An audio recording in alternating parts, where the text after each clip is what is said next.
Digadang-gadang maju sebagai Cawapres 2024, Sandiaga Uno beri komentar di sela-sela kunjungannya ke Desa Wisata Sungsang 4 Kabupaten Banyuasin.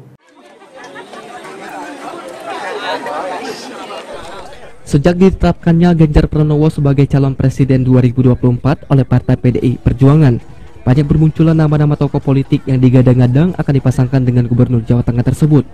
Salah satu nama diantaranya ialah Sandiaga Uno, yang kini masih menjabat Menteri Pariwisata dan Ekonomi Kreatif Republik Indonesia. Menanggapi hal tersebut, Sandi memberikan tanggapannya saat berkunjung ke Desa Wisata Sungsang 4. Sandiaga menuturkan bahwa saat ini dirinya tengah mempersiapkan diri karena dirinya belum 1 bulan mengundurkan diri dari Partai Gerindra. Terkait partai politik yang akan menjadi partai barunya, dirinya sedang mempersiapkan sebuah konsep percepatan pembangunan yang akan ditawarkan kepada beberapa parpol tersebut.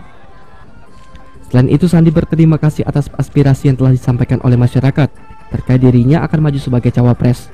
Sandi hanya dapat mengamini apa yang menjadi keinginan masyarakat. Segala keputusan tentunya merupakan hak dari partai pimpinan parpol atau gabungan parpol pengusung. Saya sedang menyiapkan diri setelah belum 1 bulan ini Pak Bupati, saya pamit diri dan mengandalkan diri dari Partai Gerindra.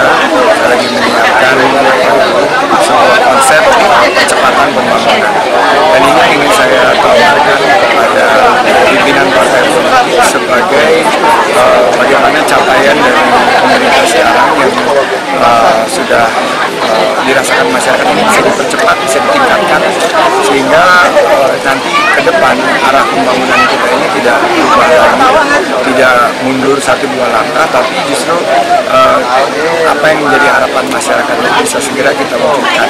Misalnya lapangan kerja, harga-harga bahan pokok yang sudah dikendali, dan juga salah satunya juga pembangunan infrastruktur yang besar-besar sudah, seperti Trans Sumatera sudah, tapi yang saya jalan ke Desa Wisata Sungsang ini tadi saya langsung berkoordinasi. Dirinya berharap pimpinan parpol dapat menangkap apa yang menjadi keinginan dari masyarakat, sehingga para pimpinan parpol dapat menentukan dan memberikan solusi terbaik. Muhammad Maulana, PAUL TV.